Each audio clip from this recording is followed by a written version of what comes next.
अध्याय 5 कर्मयोग कृष्ण भावना भावित कर्म। अर्जुन ने कहा, हे कृष्ण, पहले आप मुझसे कर्म त्यागने के लिए कहते हैं और फिर भक्ति पूर्वक कर्म करने का आदेश देते हैं।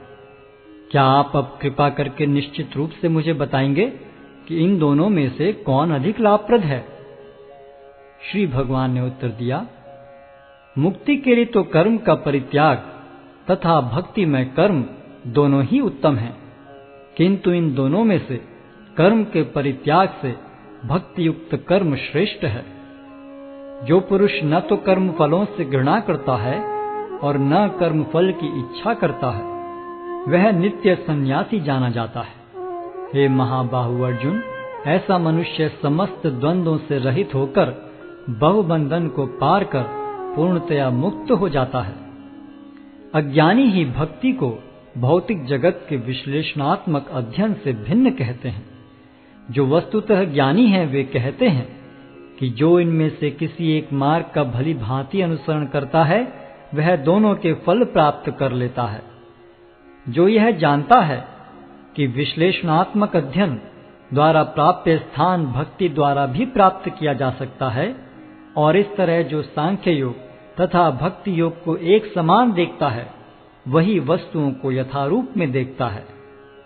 भक्ति में लगे बिना केवल समस्त कर्मों का परित्याग करने से कोई सुखी नहीं बन सकता, परंतु भक्ति में लगा हुआ विचारवान व्यक्ति शीघ्र ही परमेश्वर को प्राप्त कर लेता है। जो भक्ति भाव से कर्म करता है, जो विशुद्ध आत्मा है और अपने मन तथा इंद्रियों को वश में रखता है, वह सबों को प्रिय होता है और सभी लोग उसे प्रिय होते हैं। ऐसा व्यक्ति कर्म करता हुआ भी कभी नहीं बंधता। दिव्य भावनामृत युक्त पुरुष देखते, सुनते, स्पर्श करते, सूंघते, खाते, चलते फिरते, सोते तथा श्वास लेते हुए भी अपने अंतर में सदैव यही जानता रहता है कि वास्तव में वह कुछ भी नहीं करता।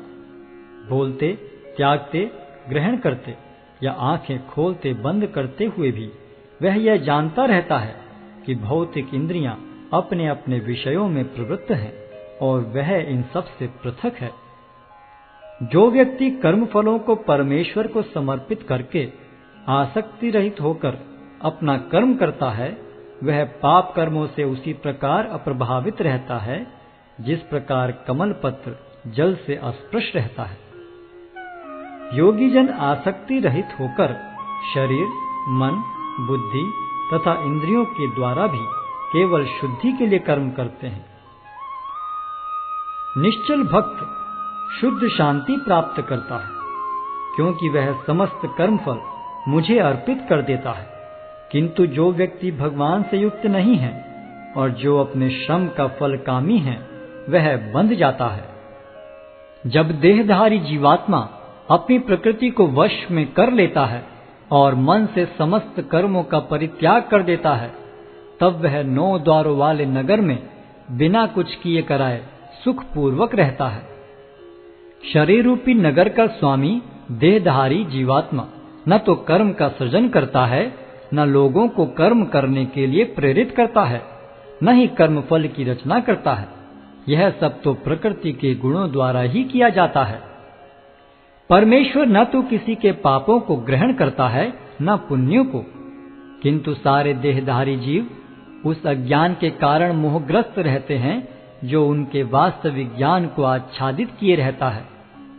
किंतु जब कोई उस ज्ञान से प्रबुद्ध होता है जिससे अविद्या का विनाश होता है, तो उसके ज्ञान से सब कुछ उसी तरह प्रकट हो जाता है जैसे दिन में सूर्य से सारी वस्तुएं प्रकाशित हो जाती हैं। जब मनुष्य की बुद्धि, मन, श्रद्धा तथा शरण सब कुछ भगवान में स्थिर हो जाते हैं, तभी वह पूर्ण ज्ञान द्वारा समस्त कलमश से शुद्ध होता है और मुक्ति के पथ पर अग्रसर होता है। विनम्र साधु पुरुष अपने वास्तविक ज्ञान के कारण एक विद्वान तथा विनीत ब्राह्मण, गाय, हाथी, कुत्ता तथा चांडाल को समान दृष्टि से देखते हैं। जिनके मन एकत्व तथा समता में स्थिर हैं, उन्होंने जन्म तथा मृत्यु के बंधनों को पहले ही जीत लिया है। वे ब्रह्म के समान निर्दोष हैं और सदा ब्रह्म में ही स्थित रहते हैं। जो न तो प्रिय वस्तु को पाकर हर्षित होता है और न अप्रिय को पाकर विचलित होता है, जो स्थिर बुद्धि है, जो मोह रहित है और भगवद विद्या को जानने वाला है, वह पहले से ही ब्रह्म में स्थित रहता है। ऐसा मुक्त पुरुष भौतिक इंद्रिय सुख की ओर आकृष्ट नहीं होता, अपितु सदैव समाधि में रहकर अपने अंतर में आनंद का अनुभव करता है। इस प्रकार स्वरूप सिद्ध व्यक्ति पर ब्रह्म में एकाग्र चित्त होने के कारण असीम सुख भोगता है। बुद्धिमान मनुष्य दुख के कारणों में भाग नहीं लेता, जो कि भौतिक इंद्रियों के संसर्ग से उत्पन्न होते हैं। हे कुंती पुत्र, ऐसे भोगों का आदि तथा अंत होता है, अतः चतुर व्यक्ति उनमें आनंद नहीं लेता। यदि इस शरीर को त्यागने के पूर्व कोई मनुष्य इंद्रियों के वेगों को सहन करने तथा इच्छा एवं क्रोध के वेग को रोकने में समर्थ होता है, तो वह इस संसार में सुखी रह सकता है। जो अंतःकरण में सुख का अनुभव करता है, जो कर्मठ है और अंतःकरण में ही रमण करता है तथा जिसका लक्ष्य अंतर्मुखी होता है, वह सचमुच पूर्ण योगी है। वह पर ब्रह्म में मुक्ति पाता है और अंततोगत्वा ब्रह्म को प्राप्त होता है। जो लोग संशय से उत्पन्न होने वाले द्वैत से परे हैं, जिनके मन आत्म साक्षात्कार में रत हैं, जो समस्त जीवों के कल्याण कार्य करने में सदैव व्यस्त रहते हैं और जो समस्त पापों से रहित हैं, वे ब्रह्म निर्वाण को प्राप्त होते हैं। जो क्रोध तथा समस्त भौतिक इच्छाओं से रहित हैं, जो स्वरूप सिद्ध आत्म संयमी हैं और संसिद्धि के लिए निरंतर प्रयास करते हैं, उनकी मुक्ति निकट भविष्य में सुनिश्चित है।